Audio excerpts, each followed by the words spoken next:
Fala galera, Papo Business na área, toda quinta-feira às 18 horas. Eu tenho o prazer de apresentar aqui um convidado especial sempre.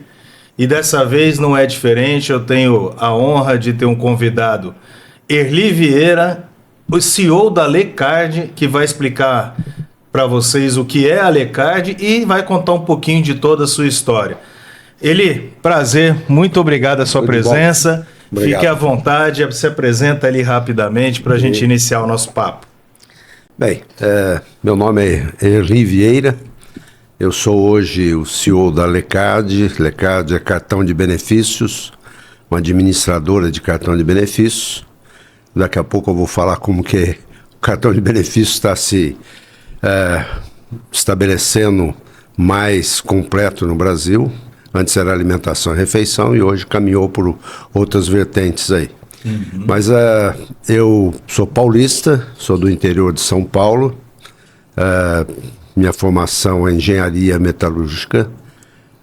Fiz essa engenharia em São Paulo, na USP. E depois fui para Minas, trabalhei um tempo em Minas. Depois fui para Santos. Minha terra natal.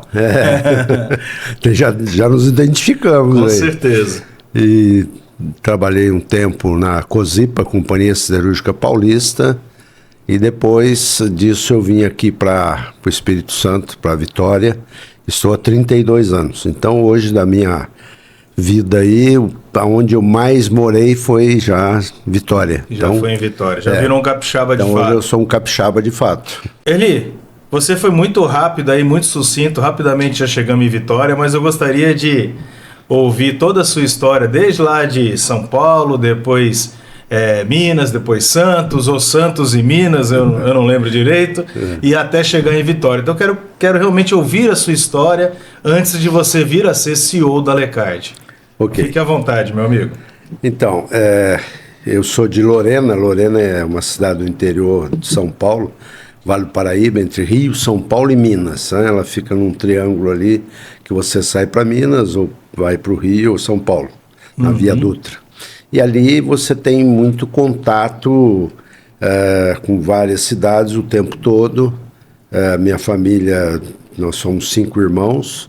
Meu pai comerciante, sempre ligado a vendas, a comércio.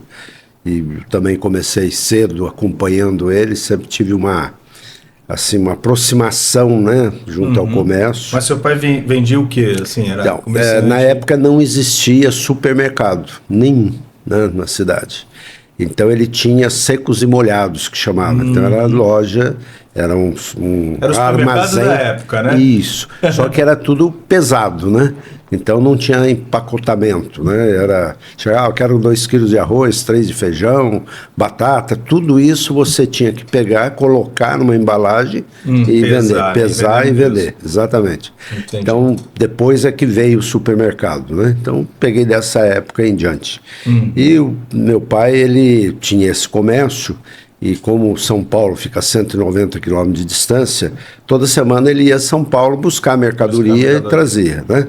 E nisso ele também começou a ser um atacadista, porque ele comprava muito e vendia para os pequenos mercearias, né? Então criou um certo volume. Legal.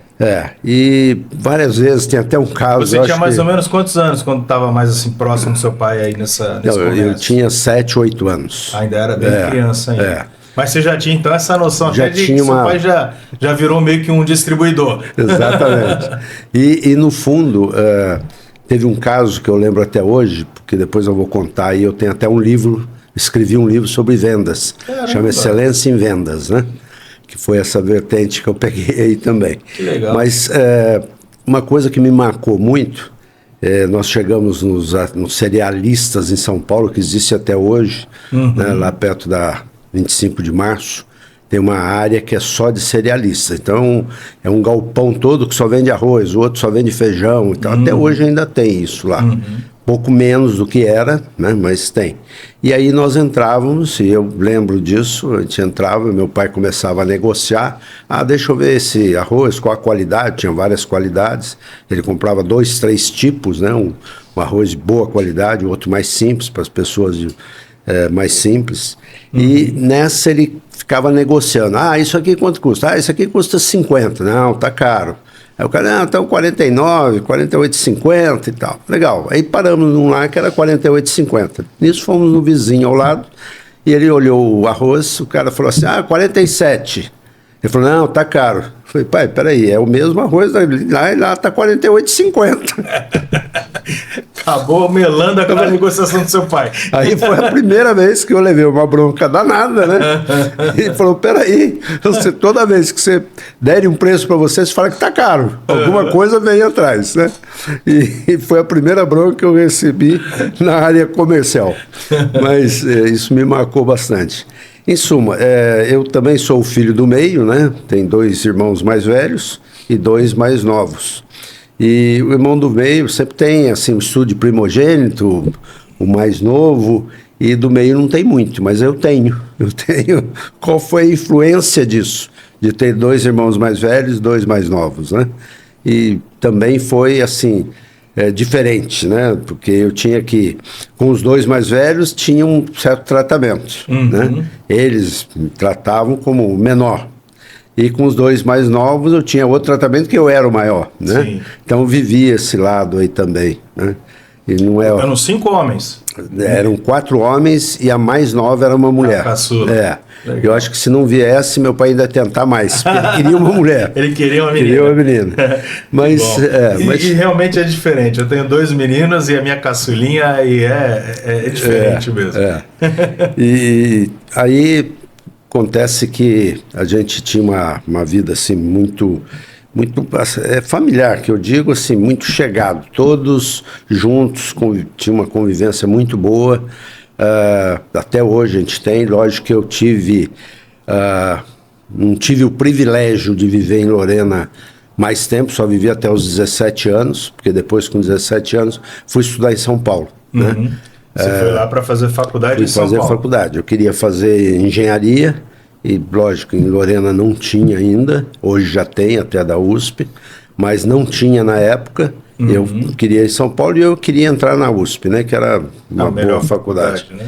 Isso. E aí fui para lá e tive que fazer cursinho também. Por quê? Porque em Lorena, os colégios que tinham não tinham um nível adequado para tentar a USP. Para entrar na USP. Então, tive que fazer um cursinho. Na minha época era terceirão, né? Exatamente. Cursinho pré-vestibular, né? Eu fiz objetivo na minha época, então, lá em Santos. E em São Paulo, tinham 2 grandes cursinhos. Um era universitário e o outro era um ângulo. E normalmente na USP, na Poli, entravam 600 alunos. E 520 era dividido entre os 2. Legal. O restante eram outros. E aí o ângulo, inclusive, tinha um pouquinho mais, uns 270 e 250 era universitário, ficava ali. E aí eu falei, poxa, qual que eu vou? E nisso comecei, então eu já tinha sempre essa preocupação de ir a fundo nas análises, né? E cheguei à conclusão que o ângulo te preparava para frequentar a faculdade. E o universitário não, ele preparava para você entrar. Entendi. E eu precisava era disso, eu precisava entrar. Depois eu me virava, né? Então aí fui fazer o universitário e graças a Deus consegui entrar, né? Engenharia o quê? Engenharia metalúrgica. Metalúrgica. Isso. E também na USP teve essa divisão, hoje não tem essa... antes só existia a engenharia metalúrgica com materiais. Hoje já é dividido em 2. Engenharia metalúrgica e engenharia de materiais. Mas na minha época também foi muito sacrificante, porque a gente tinha aula o dia inteiro, até o 4º ano, porque eram muitas matérias. Era uma das engenharias que tinha mais matéria, porque pegava essas 2 áreas. Entendi. Aí depois resolveram até separar. De aula integral, né, mãe? De manhã e tarde, né? De manhã e de tarde, dentro da cidade universitária. Então foi uma vivência muito boa. E eu, desde o 1º ano... Você morava em República lá? Morava em República, né? Com outros colegas, outros colegas, exatamente. Da faculdade.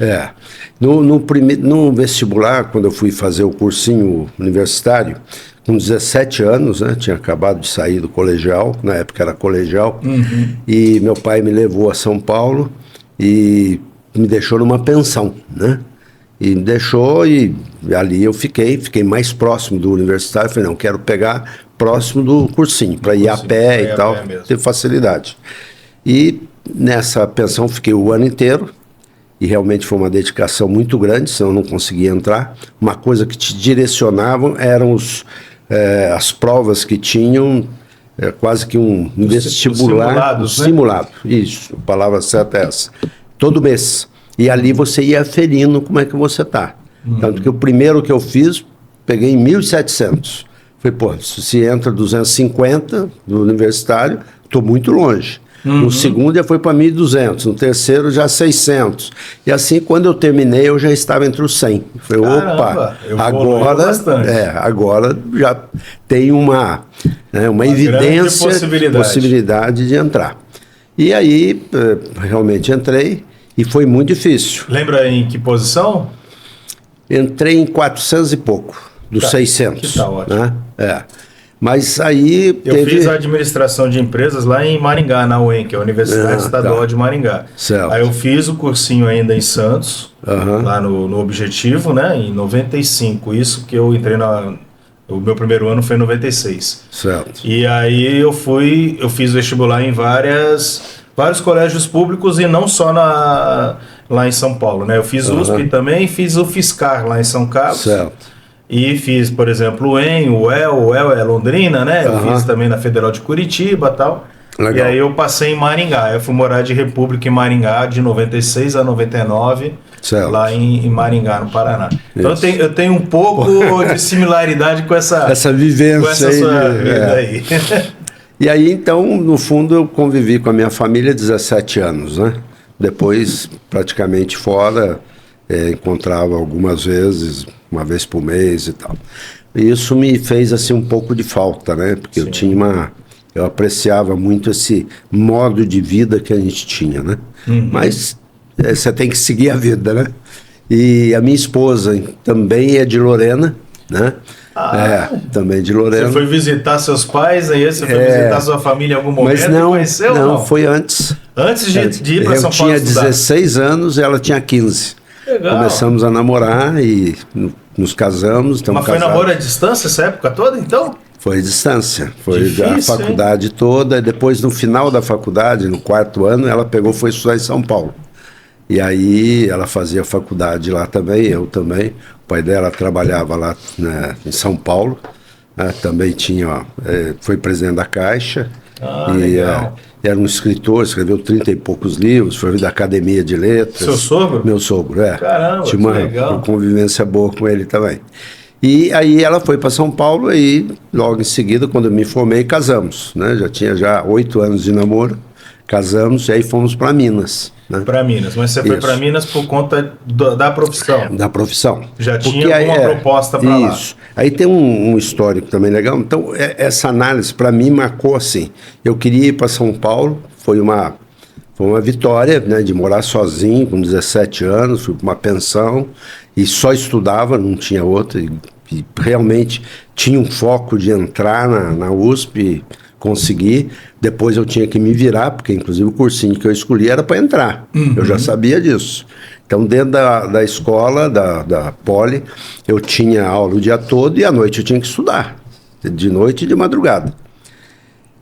Teve uma coisa boa, porque com 14 anos eu fiz uma análise do sono, né? Eu falei, puxa vida, você tem 24 horas do dia. Se você dormir 8 horas, você está dormindo 1/3. Se eu viver 60 anos, que era a projeção de vida naquela época, a década de 70... eu vou perder 20 anos da vida. Não vou dormir 8 horas, não. E me propus a dormir 4. Caramba! E forçava a barra e punha até despertador e tal para dormir 4, para fazer outras atividades, né? Então, estudava muito, sempre fui muito estudioso. Era atleta, né? Hoje eu sou faixa preta de judô. É mesmo? Então até nisso nós temos similaridades. Sou faixa preta de karatê. Então, karatê eu fiz uns 8 anos, mas judô era a minha paixão. Fui tricampeão paulista de karatê, fui uns 10 anos da seleção brasileira, disputei campeonato mundial. Que legal. Na Argentina, na Espanha e no Japão. Poxa, não cheguei a tanto. Parabéns, bacana. Obrigado. E isso dá pra gente uma outra, também, uma vertente de garra, de persistência, né? Bem, em suma, eu fiz isso e essas 4 horas me rendeu também um tempo a mais, que eu podia fazer o esporte. Eu era da equipe de natação de Lorena, então nadava bem também, lutava judô, fazia futebol, né? Então eu tinha praticamente 3 turmas, né? O jovem tem uma turma, né? Sim, eu tinha 3. Eu tinha a turma de um esporte, tinha outra do outro e a turma do colégio. Meu receio é que hoje em dia o jovem tem uma turma e às vezes até é digital essa turma, né? Nem tem essa convivência. É a turma do celular. Com os nossos amigos, né? Exatamente. E Lorena foi isso. Até os 17 anos era na rua, né? A gente brincava o tempo todo na rua, né? Televisão, quando começou, eu tinha 10 anos, né? Foi a primeira televisão que teve em Lorena, né? Graças a Deus foi na minha casa. É mesmo? Primeira televisão em Lorena foi na sua casa? Foi. E o primeiro carro que teve em Lorena foi do meu avô, em 1912. Caramba! Um carro da Ford, né? E hoje a rodoviária de Lorena é com o nome dele. Então vocês ali são quase fundadores de Lorena. Mais ou menos isso aí. E aí, então, ele... Era muito forte essa ligação minha lá, né? Mas esse período, vamos dizer, de dormir pouco, me ajudou a ter tempo para fazer outras coisas. Porém, isso teve um problema, né? Porque com 55 anos, hoje eu estou em 72, então 17 anos atrás, eu descobri que eu tinha apneia, né? E a apneia do sono, e foi através de um casal médico que eu conheci nos Estados Unidos. Fui visitar um amigo que se formou comigo, que era diretor da Gerdau, que estava na siderúrgica da Gerdau lá, e conheci esse casal que estava fazendo estudo do sono lá. E eles trouxeram esse instituto para São Paulo. Eles são donos do Instituto do Sono em São Paulo. Que legal. E aí ele faleceu, teve um infarto, né? Também nessa mesma idade, 55. E eu fui no velório dele e reconheci essa médica, esse casal. E começamos a conversar, né? Ela também lembrou de mim e tal. E começou a falar, olha, você vai ter problema de apneia, você tem um pescoço pequeno aqui, né? A distância do pescoço com o corpo, o problema de tá gordo, e você vai ter um problema desse aí de infarto. Eu falei, não é possível. Ela falou, não, você tem. Aí eu falei, não vou nem voltar para São Paulo. Foi em Belo Horizonte que ele estava. E eu vou para São Paulo fazer os exames. Ela falou, não, pode ir para Vitória, que já tem uma aluna nossa lá, uma médica, que fez um mestrado aqui com a gente. E ela domina muito bem, você pode ir lá. Eu cheguei, liguei para ela e fiz os exames, me internei aqui no Vitória, parte hospital. E fiz. Mas você já estava aqui em Vitória, Já estava, né? Em Vitória. Com 55 eu já estava. Eu vim para cá com 40 anos. Né? Mas aí ela é interessante até contar, porque muitas pessoas que passam por isso talvez acendam um pouquinho essa luz aí, dê um insight aí. Eu, por exemplo, não sabia que o sono era essencial, que era reparador. E isso, você imagina, né? Com 55 anos. Então o sono para mim era assim, tinha que cumprir tabela, tinha que fazer um pouco, porque senão você no dia seguinte eu sempre nem trabalhava. dormi muito pouco também, durmo pouco até hoje. Vou dormir sempre depois da meia-noite, antes das 5 eu já estou acordado. Pois recomendo que faça esse exame, polissonografia. A minha esposa até brinca, porque até final de semana eu acordo cedo também, né? Até quando eu não tenho compromisso, e aí ela fala, isso é coisa de velho que acorda cedo para ter mais tempo de não fazer nada. O bom é que tem mais tempo para fazer muita coisa. Meu interesse era esse, né? Mas aí no final fiz o exame, deu 423 ocorrências de faltar oxigênio, né, no cérebro, que primeiro que falta, e para buscar o oxigênio, 423. E dava, uma delas demorou 72 segundos, 1 minuto e 12. Caramba! Isso vai aumentando, chega uma hora que você, num desses você apaga, né? Então aí eu fui tratar, eu já tinha um problema de desvio de septo no nariz, que eu respiro pela boca, não respiro pelo nariz. e não tinha como, fui vários, já tinha ido antes também, e eles falam, não adianta querer consertar, não tem conserto, tem que conviver com isso. E assim foi, e eu tive que usar a máscara, hoje eu uso o CPAP, que é um aparelho, um compressor, sim. E com a máscara o ouro nasal, então não é aquele só do nariz incomoda menos, o meu não, é uma máscara mesmo, que eu tenho que dormir diariamente com isso. Então, Mas o senhor acha que isso aconteceu porque o senhor forçava para dormir pouco na época? Pode ser uma ocorrência dessa, né? Dizem que há um vínculo, uma vinculação aí com isso, né? Por ter dormido pouco. Por ter dormido pouco, exatamente. Bem, mas aí corrigi isso e hoje já durmo em torno de umas 6 horas, já consegui recuperar, né, natural, e tento dormir mais cedo, acordar mais tarde, mas a vida aí também fica difícil. Mas naturalmente eu consigo já 6 horas. Né? Legal. Dizem que para chegar no 7 eu vou levar mais uns 10 anos ainda. Aí eu chego às 7 horas. Mas tem que respeitar o sono, né? Eu realmente não respeitava. Eu caminhava contra, né? Entendi. E que no fundo... Eu nunca caminhei contra, mas eu vejo como algo natural dormir pouco. Várias vezes eu gostaria de continuar na cama, mas meu corpo desperta. Eu acho que é muito mais o hábito mesmo, né? Que eu criei para... Isso. Então, para mim tem um marco, né? A saída de Lorena com 17 anos, a entrada na faculdade que eu queria, inclusive antes de ir para São Paulo eu fiz alguns vestibulares e passei, mas não fiz porque eu não passei na Poli.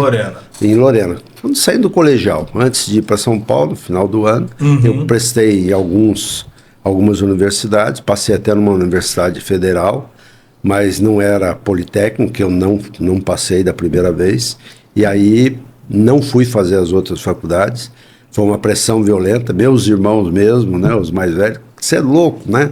Entrou numa universidade federal e não vai? Falei, não, porque eu quero a politécnica. E no fundo eu entrei na Poli e entrei no ITA também, né? Depois do vestibular, de um ano de cursinho. E optei... E não quis fazer ITA. E também foi outra pressão, porque São José dos Campos, onde fica o ITA, é no meio do caminho. Fica a 100 km de Lorena, São Paulo é 190. Aí falaram, pô, você volta, você vai estar quase dentro de casa, né? E eu falei, não, quero ir lá, e fiquei lá. Então são algumas decisões que você vai tomando e sempre com análise, né? Sempre uma análise pré... Então já tinha essa veia de não tomar decisões repentinas, né? Mas decisões bem tomadas, bem analisadas, né? E logo que eu entrei na faculdade, eu falei, poxa, eu também preciso dar uma aliviada para meu pai. Meu pai tinha uma situação que podia me bancar, mas eu falei, tem 4 irmãos, né? E eu...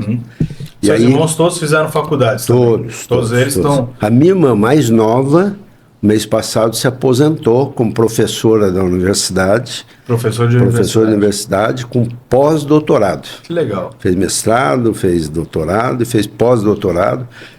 Engenheira química também. Engenheira química. E se aposentou mês passado, né? Então, turma toda... O senhor está longe dessa decisão, né? Tô longe. Isso eu não vou fazer. Isso eu não vou fazer. E então... Aí o senhor casou com a sua namorada de infância e foi para Minas. Em Minas, foi para trabalhar já na profissão que você se formou, né? Como dentro de uma siderúrgica. Dentro de uma siderúrgica em Minas. E aí é outro marco, né? Porque a vida da gente tem alguns marcos. E eu gosto de marcar isso, né? Então foi marcar isso. Primeiro essa de namorar, outra do sono, outra de ir para São Paulo. E teve uma que marcou, que foi o seguinte, logo de cara eu falei, eu vou ter que fazer alguma coisa para ganhar dinheiro, né? Agora está também na hora. E fui dar aula em cursinho. Estando em Minas? Não, estando em São Paulo, no primeiro ano de escola. Antes de se formar até? Primeiro ano. E sem tempo, porque ficava o dia todo na escola, mas dava aula à noite. Não dava todo dia, mas 2 vezes por semana, à noite eu dava aula de matemática, né? E então já comecei a ganhar meu dinheiro. Aí no segundo ano eu fiz... aula de matemática, mas é particular? Era particular? Não, um cursinho mesmo. Cursinho, na época tinha lembra do Madureza, curso de Madureza que tinha? O pessoal fazia o exame para quem não tinha feito o ginasial, colegial, e tinha os exames, era chamado de Madureza, né? E eu dava aula nesses cursinhos. Que legal. E foi uma renda aí que eu tinha, né? E dava aula 2 vezes por semana. Então foi um outro marco. No segundo ano eu falei, pô, não dá mais, porque cansava a beça, né? A escola me exigindo muito. E eu tinha que estudar muito também. Porque muitas matérias eram dadas que eu não tinha visto. Nem no colegial e nem no cursinho. Então eu tinha que ir para os livros, ia para a biblioteca e tal, para estudar. Na metalurgia você tem um pouco de química, né? Você tem que aprender de química. E lá na USP é assim, você faz química no departamento de química, para aprender com os alunos que fazem química, com o pessoal da engenharia química. E eu tinha que ir lá e batalhar junto com os caras. Mecânica dos fluidos, eu ia ter na engenharia mecânica, ter aula lá. Na física, eu tinha que ir no departamento de física. Você ficava rodando lá dentro e pegando matéria e tinha que ser bom que nem os caras. Entendi. Então você tinha que estudar demais. Era realmente muito sacrificante. Aí eu falei, não dá, eu tenho que arrumar dinheiro de outro jeito. E aí fiz um exame para pegar bolsa de pesquisa do CNPq. E ganhei uma bolsa de pesquisa. Então eu trabalhava no laboratório do departamento de metalurgia. E aí trabalhava como? Tinha que chegar mais cedo, começava 8 horas a aula, chegava às 7h15, 7h30 no máximo, começava os experimentos. Na hora do almoço, quem tinha 2 horas de almoço eu trabalhava, né, fazendo as pesquisas, e às vezes sábado também. Então fiquei 2 anos fazendo pesquisa, 2º e 3º ano. E no 4º ano, aí é que vem a minha ida para Minas. Nós, na metalurgia, a gente tinha 40 alunos, né? E os 40, um deles, o pai era dono de siderúrgicas, dono de tecelagem, a Cedro Cachoeira e tal. Caramba. E aí ele pegou, o pai dele falou, escolhe um colega da sua turma para ir lá para a nossa siderúrgica. E ele me escolheu, né? E aí desde o 4º ano eu tinha uma carteira assinada como assistente de engenheiro, não era estagiário. Já da siderúrgica lá de Minas, né? Mas mesmo estando em São Paulo? Estudando em São Paulo. Aí como que eu ia lá? Eu ia nos feriados, né? E nas férias. Entendi. Então no 4º ano eu fazia isso. E já ganhando deles, na época era um salário e meio mínimo, um salário mínimo e meio para fazer isso. Você praticamente não trabalhar, porque... eles queriam era me segurar já. Segurar, e eu tenho era caça-talento. Eu tenho esse vínculo. E nós ficamos muito amigos, né? Ele era amigo de escola e eu fui padrinho de casamento dele, ele foi meu padrinho de casamento. Que legal. E eu me formei e fui para essa siderúrgica. Só que no 5º ano, a gente já tinha um pouco mais de folga na escola, 2 dias, segunda e terça, para fazer estágio. Eu falei, pô, não dá para toda semana ir para Minas e voltar. E aí tinha uma siderúrgica em São Paulo, famosa, era a siderúrgica Lipete, e que abriu para estágio. Eu falei, opa, eu vou lá. E fui, passei e falei, olha, eu vou fazer estágio aqui. E que vai servir para a siderúrgica lá. Então vocês dão baixa aqui na minha carteira. Né? Dão baixa na minha carteira e eu vou fazer lá. Não vamos dar não. Você vai ficar ganhando aqui e ganha lá também. Aí, porra. Em suma, eu aí me formei e fui para Minas, na siderúrgica deles. Só que foi um problema, porque a minha esposa já dava aula em São Paulo também, ela fazia faculdade e tal, e lógico que foi para Minas comigo. Depois de 8 anos de casado, fomos para Minas. Fui para Divinópolis, em Minas. Conheço Divinópolis. Isso, trabalhei em siderúrgica lá, da Gerdau. Então, como é que chama? Pains. Pains, acho que não. A Pains é da Gerdau. Siderúrgica Pains. Entendi. Siderúrgica Pains. E que esse amigo meu era diretor lá, esse que morreu, né, o Luiz. Será que essa Pains hoje só é chamado de Gerdau? Será? Eles falam mais Gerdau, né? Mas que eu não reconheço. Apesar que eles compraram outras siderúrgicas pequenas lá. A grande é em Divinópolis, que é a siderúrgica Pains, né? Eu trabalhava na Camargos, siderúrgica Camargos. Tinha alto forno, fundição e tal. Trabalhei lá em Divinópolis, nessa Gerdau, se eu não estou enganado, foi 2012 ou 13, não faz muito tempo, faz uns 10 anos. Eu saí de lá em 78. No ano que eu nasci. Isso. E eu me formei em 75, fiquei 3 anos lá. Mas a minha esposa, eu falei, olha, ela queria voltar para São Paulo. Divinópolis também não tinha nada, então, era só siderúrgica. Exatamente. E aí, ela muito sozinha e tal, e eu trabalhando demais. Falei, olha, quando ficar grávida, a gente volta para São Paulo. E aí engravidou. Da minha filha, eu tenho uma filha, a mais velha. E aí voltei, né? Me desculpei lá com eles, já tinha 3 anos. Falei, olha, 3 anos eu cumpri aqui, tal, mas agora preciso voltar para São Paulo. E aí fui para a Cozipa, em Cubatão, em Santos. Fui morar em Santos e trabalhar em Cubatão. Subia para Cubatão todo dia. Exatamente, isso aí. E aí foram 15 anos assim. 15 anos maravilhosos, né? Porque a minha cidade natal é uma delícia. O Santos é muito bom, né? Foi uma qualidade de vida muito boa, foi onde eu criei meus filhos, né? Tenho minha filha e tenho 2 gêmeos, né? Então os 3 foram Seus criados em Santos. Seus filhos têm quantos anos aproximadamente? Hoje? A minha filha tem 46 e os 2 42. Pô, a minha faixa etária, capaz até da gente ter se conhecido em Santos. Lá. Porque parece que não, Santos é um ovo, né? Todo mundo se conhece, né?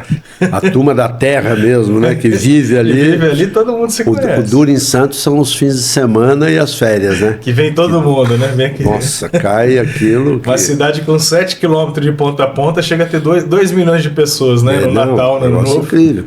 Você já começa. Tem alguns restaurantes que você não vai, já sabe horário. Fila pra padaria, vai até a esquina. Você compra assim, chega na sexta-feira, você já compra o fim de semana inteiro para não ir na padaria. Exato. Não ir no supermercado. Supermercado, fim de semana. Faltava água. Não tinha como comportar tanta gente. Exatamente. Mas foi uma vivência muito boa em Santos, né? E a Cozipa, ela me deu assim, me proporcionou muito, e eu voltei a estudar, né? Quando eu voltei, uma das coisas que eu também senti quando fui para Minas, que eu parei de estudar. E aí eu voltei, aí fiz a FGV, fiz um mestrado lá na própria Poli, né? Uhum. Então consegui estudar. De que jeito? À noite, toda noite, né? E morando em Santos. Viajava, aquela neblina da Serra, ia para São Paulo. Quer dizer, você já ia de Cubatão direto, né? Nem voltava para Santos. Exatamente. Né? De Cubatão, saía do trabalho, já ia para São Paulo, voltava. Estava meio caminho ali. Mas consegui estudar bastante, fiz vários cursos, né? Isso me ajudou bastante. E na Cozipa eu tive assim, a Cozipa ela é uma siderúrgica, né? Um porte aí igual da CST aqui, mas maior um pouco. E ela tinha 12 gerências industriais, né? E eu passei por 8 delas, né? Então a cada 1 ano e meio, 2, né? Eu ia mudando e assim, remodelando, né? Fazendo mudanças e conseguindo... Tinha autonomia para fazer mudanças. E consegui realmente vários resultados muito positivos. E me deu uma chance também, uma oportunidade de viajar muito. Viajei muito para o exterior, né, tanto Europa como Estados Unidos. Fiz muito trabalho técnico lá também. E um ponto assim, fundamental, que Cubatão foi um case muito ruim de poluição. Uhum. E hoje é um case de recuperação, né? Na época de 78 a 81, 82 que eu fiquei, 92, foi quando eu vim para cá. Ficou 14 anos na Cozipa? Isso, quase 15. Foi no meio de 78 até 92. Em suma, esse período, e foi na década de 80, Cubatão é uma poluição tremenda. Sim, lembro bem. Você morar no Santos sabe disso. E nós, técnicos, porque eram 40 empresas... Petrobras, que é com a refinaria, né, no pé do morro ali na Baixada, e empresas que dependiam da Petrobras, porque toda refinaria tem um monte de empresas fertilizantes, satélite, que vive da refinaria, e mais a siderúrgica. No total tinham 40 empresas, todas poluidoras, porque vieram da Segunda Guerra, onde a preocupação era produzir, não era problema de poluição. Se uma delas tivesse isolado, não teria tanto problema, porque dispersa. Mas como juntou tudo numa região, uma ao lado da outra, quase que vizinha mesmo, né? Sim, sim. E não tinha espaço, não tinha florestas, tinha no alto do morro lá e não embaixo. Então tinha inversão térmica. Quando chegava de abril a outubro, por exemplo, a poluição não subia, ela ficava toda embaixo. Então a gente chegava na usina às 7h30 da manhã, você já começava a lacrimejar o olho, né? Uma poluição violenta. E o pessoal operário que morava em Cubatão, que era a cidade ao lado dessas 40, começou a ter problema. Filhos nascendo de fome, né? Com problemaço. E aí nós falamos, precisamos consertar isso. Nós técnicos temos a ver com isso. Uma obrigação disso. Né? E nos juntamos junto com a CETESB e não a Sabesp, a CETESB, que é o Centro Tecnológico, né? De Saneamento de São Paulo. E falamos, precisamos ir no exterior buscar coisas. Primeiro para medir a poluição, porque você perguntava, não, minha indústria não polui, ninguém poluía, a poluição estava lá dentro. Né? Então aí falou, não, nós precisamos encarar isso. E aí procuramos em alguns países e achamos na França, onde tinha um avanço bem grande em termos de poluição, de controle de poluição. E aí nós fomos fazer um curso na França, através de uma associação, a Actim, e fomos para lá, e outros países também, juntamos todos, e aprendemos um pouco sobre poluição e compramos equipamento e trouxemos. E aí teve um controle de poluição das indústrias. E teve até uma escala de qual teria que parar. Então, dentro de cada usina, sabia qual que poluía mais. Quando começava a subir o índice de poluição, opa, para essa, para aquela. Aí o cara, caramba, eu não posso parar, tem problema aqui. Então, arruma. Então, aí começava a gastar dinheiro investindo para arrumar o equipamento antipoluição, né? Comprar equipamentos antipoluentes. Então, foi assim, um movimento grande e que deu resultado. Hoje já voltou lá Cubatão a ter... já não de longe era o que foi no passado, né? Então, mas que para a região ali, principalmente para Santos ali, a vinda dessas indústrias ali para Cubatão valorizou demais. Exato, ali, né? Isso. Ali realmente começou a crescer bastante a região ali, a Baixada Santista. Porque Santos vivia do porto, né? Que é um senhor porto. Né? É o maior da América Latina. Exatamente, né? Mas vivia disso. E aí a outra atividade foi Cubatão com essas indústrias, né? E essa foi um marco legal que eu tive. E dentro da siderurgia, eu tive um crescimento grande, cheguei a ser o chefe da usina. Mas o trabalho era violento, porque a siderurgia trabalha 24 horas por dia, 365 ou 366 quando tem. Não pode parar. Não pode parar. E o tempo todo você está ativo. Se você tem uma responsabilidade, quer dar resultado, não é fácil. O envolvimento com a siderurgia é muito grande. E aí eu senti que, olha, está na hora de mudar, né?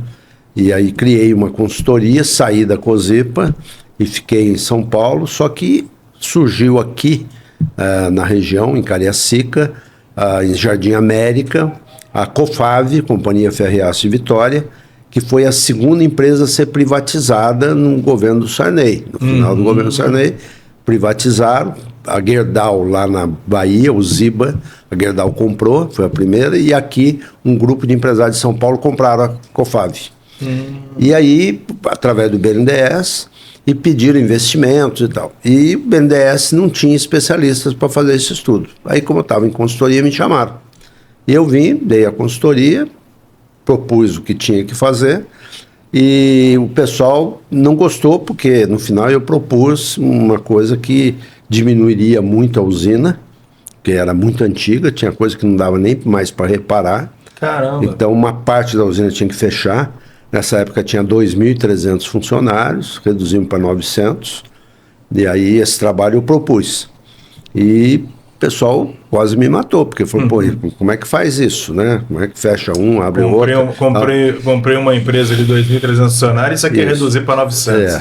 Isso. E aí então o volume diminui, né, o volume de aço, porém a rentabilidade ia aparecer. E o BNDES, ok, achou legal, me pagou, fez, eu peguei e voltei para São Paulo. Só que nisso o pessoal de São Paulo falou, peraí, já que você propôs isso, você vem aqui fazer o que você propôs. Topa? E eu falei, cara, eu acabei de sair da siderurgia, prometi que não ia ter isso, e voltei. E vim ser o superintendente aqui. E tocamos o projeto e errei, né? Realmente não deu 900, deu 830. Mas foi um bonito trabalho, né? Porque... Que legal. E depois vendeu para Belgo. O Belgo Mineiro comprou, e a Belgo agora teve que vender também, por causa do CAD, que eles compraram em Barra Mansa, venderam para uma empresa mexicana.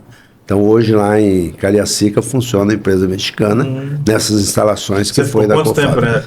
Eu fiquei 4 anos. 4 anos. 3, 4 anos. E visitei também, saí visitando o mundo inteiro, trazendo equipamentos novos para modernização. Então, tive muita oportunidade de estar no exterior. E uma coisa que marcou, aqueles marcos que eu falo, né? Teve um marco muito importante, que foi a convivência com os japoneses, né? O japonês, o Japão não tem nada, né? Mas tem japonês. E os caras aprenderam, principalmente depois da Segunda Guerra, a valorizar recursos. Eles são assim, avesso a desperdício. Né? Ele põe um copo d'água, ele põe no máximo 2/3, né? Mas o ideal é metade. Se ele tomar metade, aí ele vai lá e põe mais metade. Ele não põe o copo inteiro, né? Porque é um desperdício largar. Ele, quando vem aqui, o japonês original, né? No Brasil, e vê rodízio de carne, o cara fica doido. Fala, pô, que maluquice é essa? Carne pra todo lado e come e tal, né? E joga muito fora. Eles ficam... Eu falo, caramba, o Brasil é um país de milionário, né? E eu tive uma oportunidade de viver com os japoneses, conviver com eles, né? E realmente eles ensinam muito isso. Essa educação de desperdício, esse respeito com pessoas, né? Inclusive tem um problema de hierarquia que isso... no Brasil diverge muito, né? Aqui é mais solto, todo mundo, né? O líder, liderado, a disciplina é outra. Mas ajuda dentro de uma sem dúvida empresa, nenhuma, principalmente numa empresa. Dá resultado. Não é à toa que eles reconstruíram o Japão depois de 2 bombas atômicas tão rápido, né?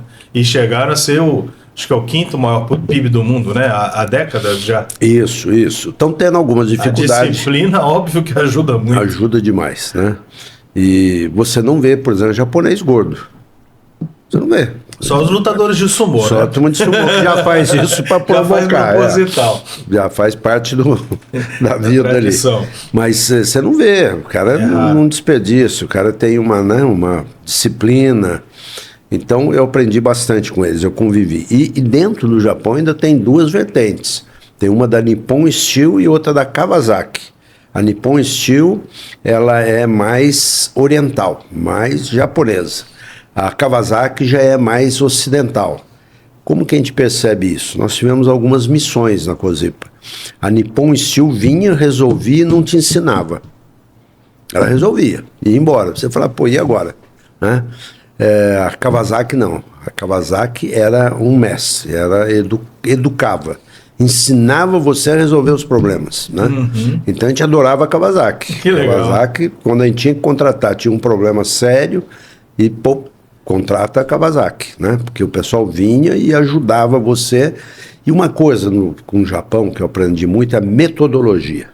Então hoje, e aí voltando um pouco, né? Teve esses marcos, saí de lá, vim para cá, estou há 32 anos aqui em Vitória. Já capixabei, né? Porque dos 32 foi a cidade que eu mais morei, né?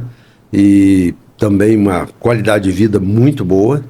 E foi assim engraçado, porque quando eu montei a consultoria, eu tenho a NBS Consultoria em São Paulo, e tem alguns que ficaram lá. E eu era sócio deles.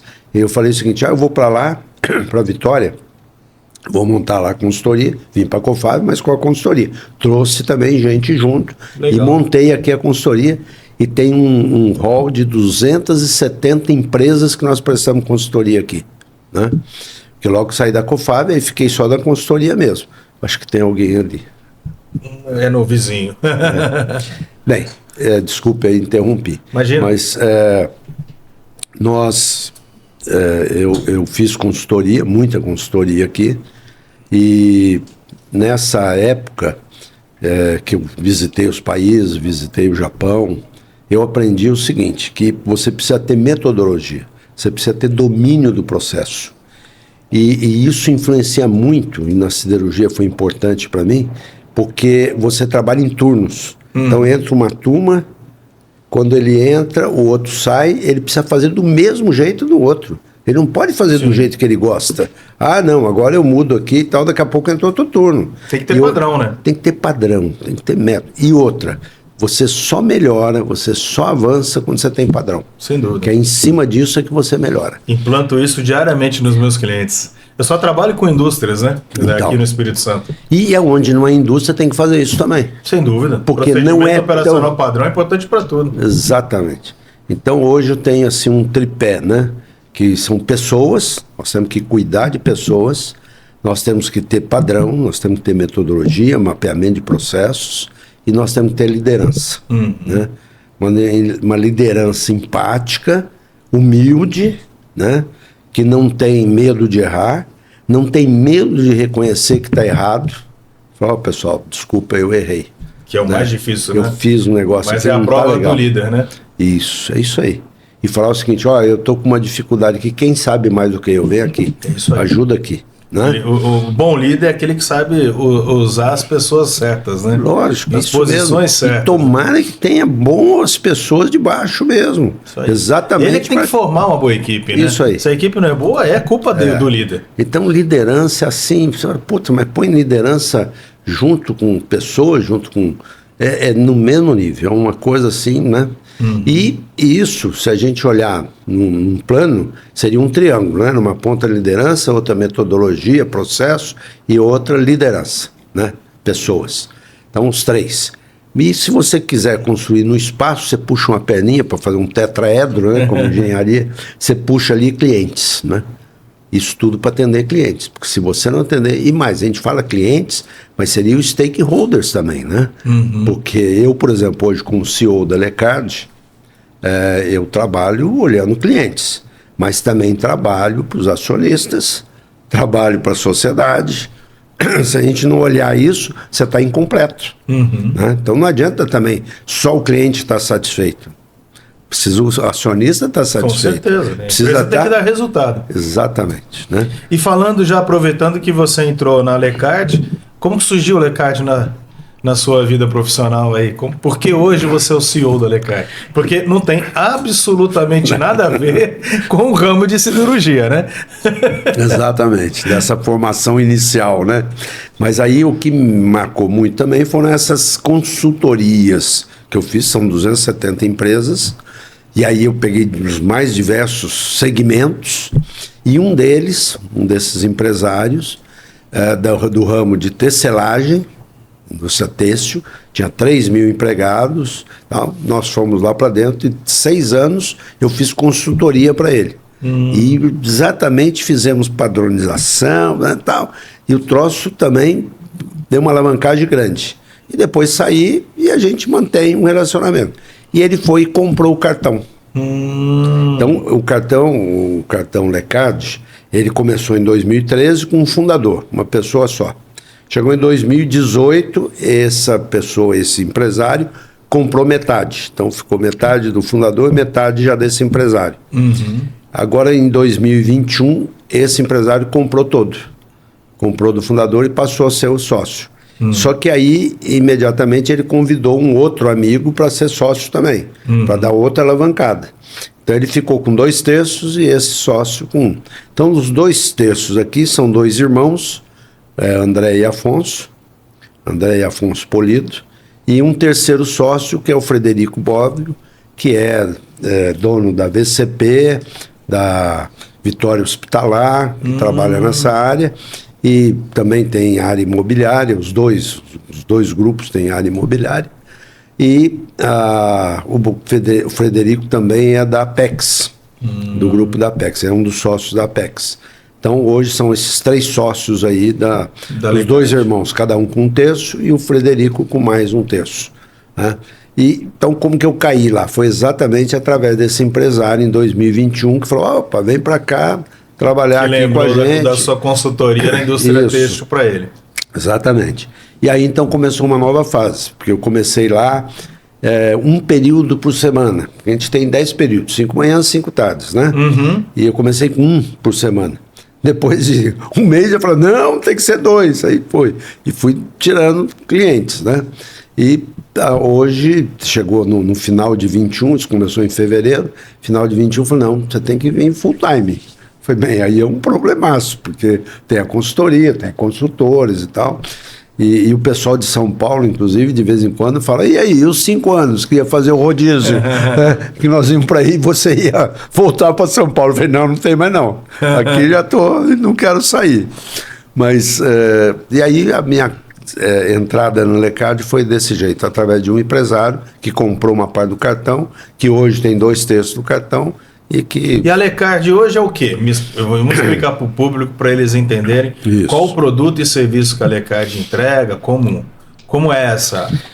Então, o cartão de benefícios, ele começou e era muito forte na área de alimentação e refeição. Vale alimentação, né? Ticket refeição. Isso. Né? Até a palavra ticket que você usou é de uma empresa, marca. Uma marca. É que nem começou lá atrás. Começou lá atrás. Francesa.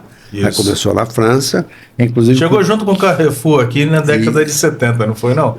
Década de 80? Isso, exatamente. Exatamente isso. E eles começaram na década de 60 na França, a Sodexo e a Ticket.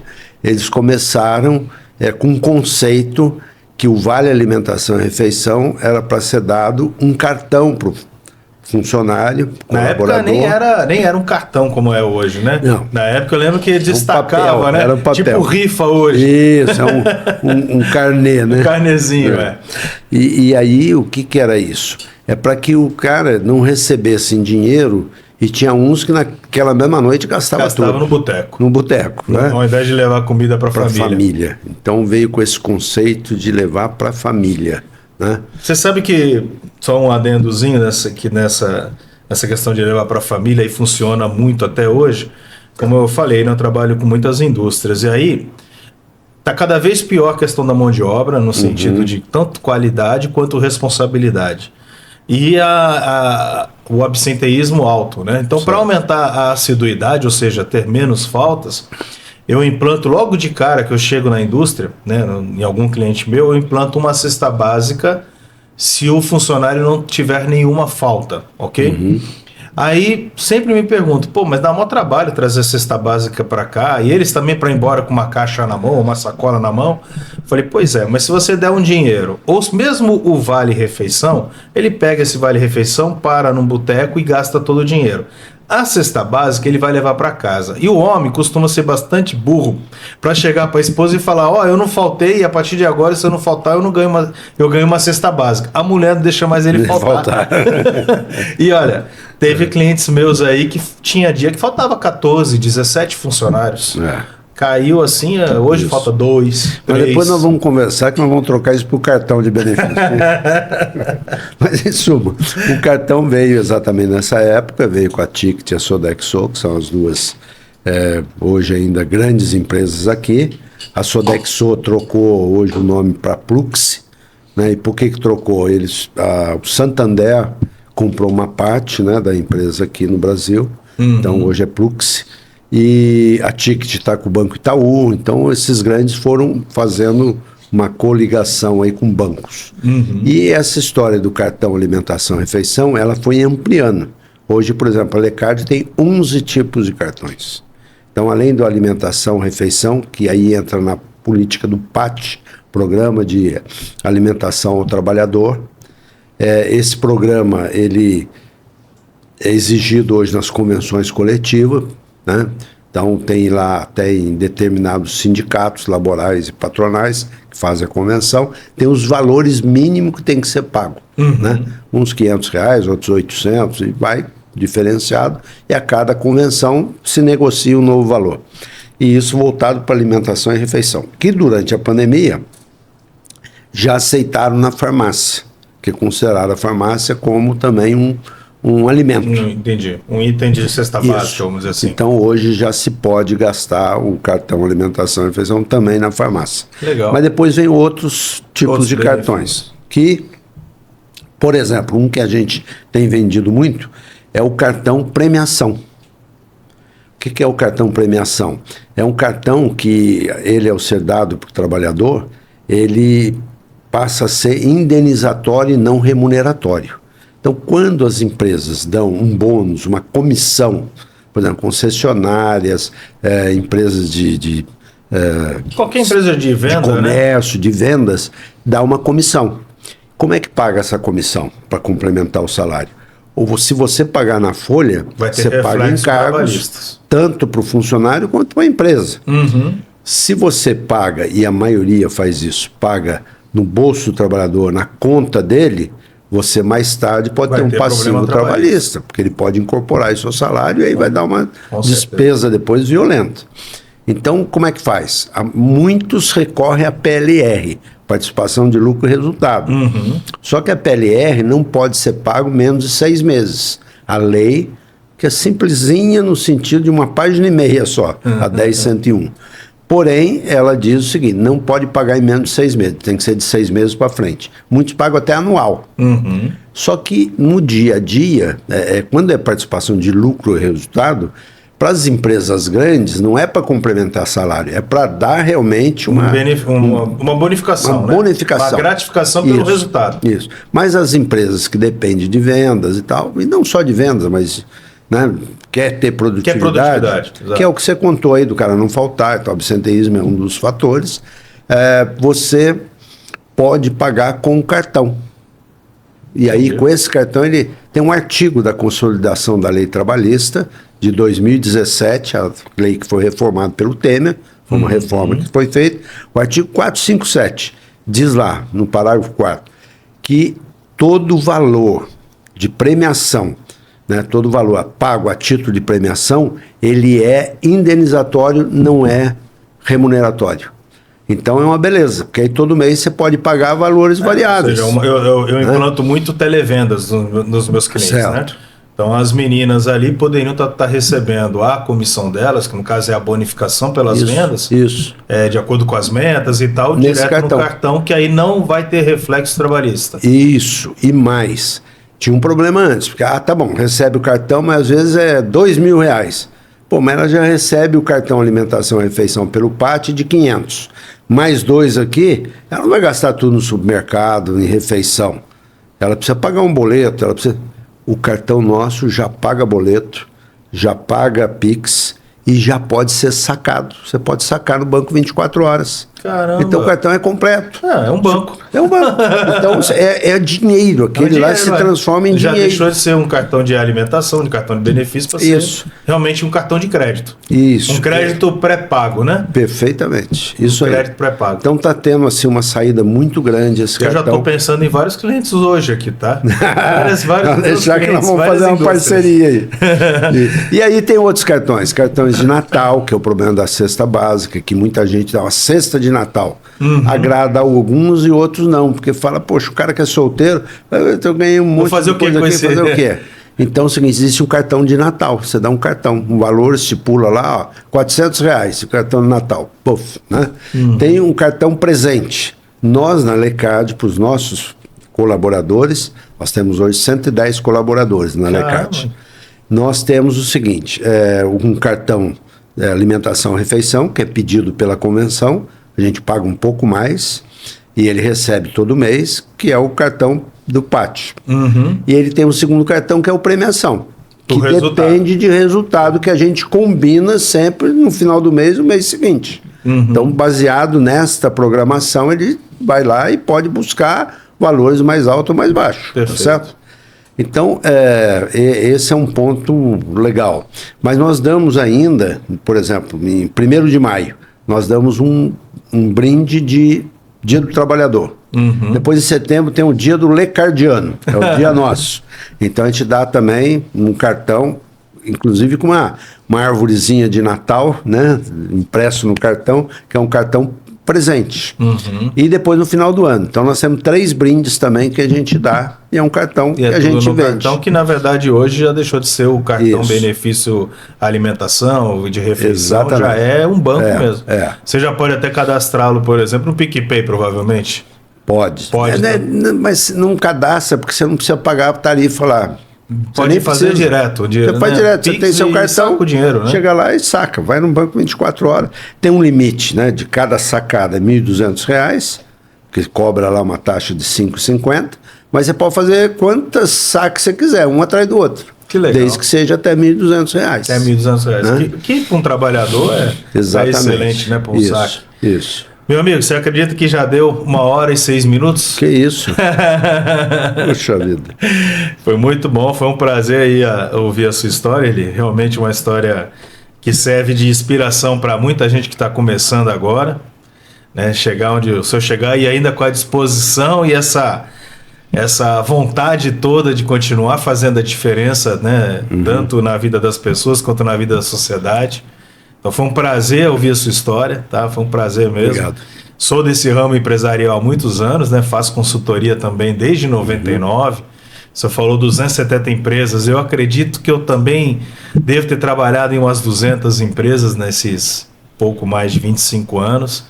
Então, fora outras similaridades, como Santos, faixa preta de arte marcial. Então, para mim foi muito prazeroso, foi muito bom ter a sua presença aqui. Legal. De verdade, coração, muito obrigado. Posso só complementar uma coisa só? Opa, fica à vontade. Eu ia dizer que eu ia me despedir ali, isso eu ia ficar à vontade para se despedir então. ali. Mas aí deixa eu despedir.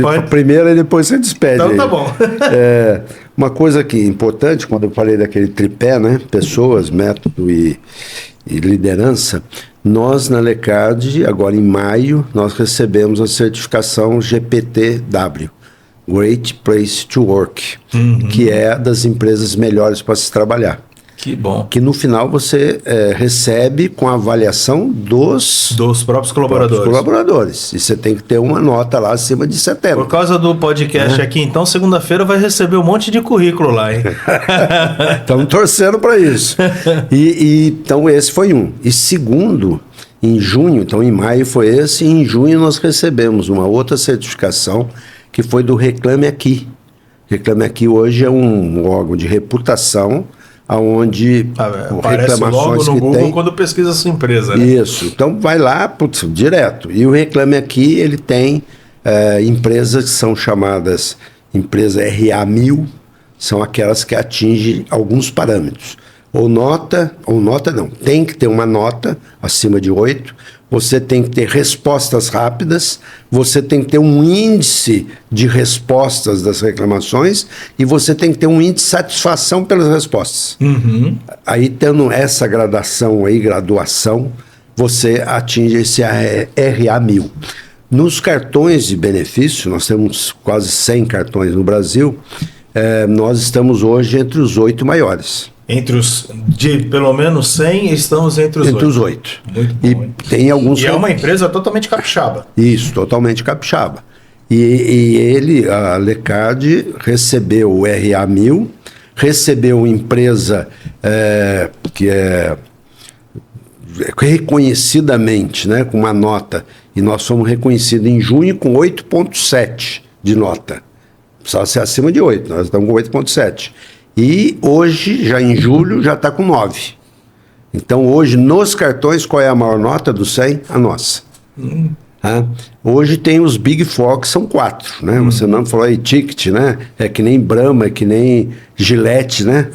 Me dá aí uma Gillette, né? É outra marca, uma lâmina lá, mas ficou. Fica marcado. E o ticket também. Então, a gente hoje não fala ticket, a gente fala o vale, né? Como é que é o vale, né? Mas, em suma, a gente está tendo algumas evidências exteriores reconhecendo como a gente está caminhando. Bom. Né? E nosso crescimento foi de 21 para 22, nós crescemos 50%, de 22 para 23, crescemos 70%, de 23 para 24, nós crescemos 90%, e esse ano vamos crescer 100%. Poxa. Então está um crescimento exponencial aí. Totalmente fora da curva, ainda mais na economia atual. Com a economia atual. Então, muito obrigado. Bom. Foi um prazer. Eu que agradeço, Eli. De coração, como falei, uma história aí que inspira muitas pessoas, com certeza. Obrigado. E já deixou bem claro também que a Lecard é uma empresa capixaba que está em franco crescimento. Isso. E que, como eu falei, eu realmente já pensei em várias empresas, vários clientes meus, né? Eu tenho aí um hall aí de pelo menos... Se somar todas as empresas atuais, clientes atuais, sem contar os projetos que acabaram, mesmo recentemente, eu tenho pelo menos uns 1.000 colaboradores ativos aí, que eu visito todos os dias, né? Certo. Então, de repente, a gente pode pensar assim, em aproveitar esse benefício. Como eu falei, implanto muitos televendas. Isso. E a gente paga normalmente como bonificação, né, no Olerite, como falam, né, no CLT, na carteira. E no final diminui esse valor para o funcionário e a empresa ruim para a empresa, para o funcionário, dá muito reflexo, fora os encargos. Já tem imposto demais, né? Esperamos uma visita sua. Se você não for visitar, nós vamos te visitar. Vamos combinar, com certeza. Agora, muito obrigado. Agora que a gente iniciou aí esse relacionamento com o podcast, com certeza tem muito a agregar a nós dois. Obrigado, Rafael. Galera, como vocês viram, foi um episódio excelente. Vocês sabem, Papo Business, toda quinta-feira às 18 horas. Não esqueçam do Triplo C, curtir, comentar e compartilhar com seus amigos. Não se esqueçam de se inscrever no canal. Ele pode se despedir ali na câmera, pode falar inclusive a rede social da Lecard, os contatos da Lecard, para que se algum empresário que está assistindo já pedir para o pessoal da RH entrar em contato. Isso. A primeira coisa para ter um conhecimento da Lecard é entrar no nosso site, né, que é lecard.com.br. Se quiser falar direto com a gente, pode até me ligar, passar um WhatsApp, né? Meu telefone é 999-826258 e meu e-mail é erli@lecard.com.br. Estamos à disposição, visitas, nós recebemos visita, nós estamos hoje no início do centro da cidade, nós estávamos aqui na Ré da Penha, em abril do ano passado mudamos para lá, para participar dessa revitalização do centro. Que legal. Né? Nós estamos lá 1 ano e pouco e realmente a gente está sentindo a cidade. Já está sentindo a diferença na região ali. Bom, eu também percebi esses dias que eu passei por lá mesmo. E nós estamos num andar só, 620 metros quadrados, e as 110 pessoas todas sem nenhuma divisão, inclusive eu não tenho sala, tenho mesa, né? Os diretores todos em contato direto com o pessoal, e essa é a maneira nossa de humanizar e liderar. Muito bom, obrigado, meu amigo. Valeu, galera.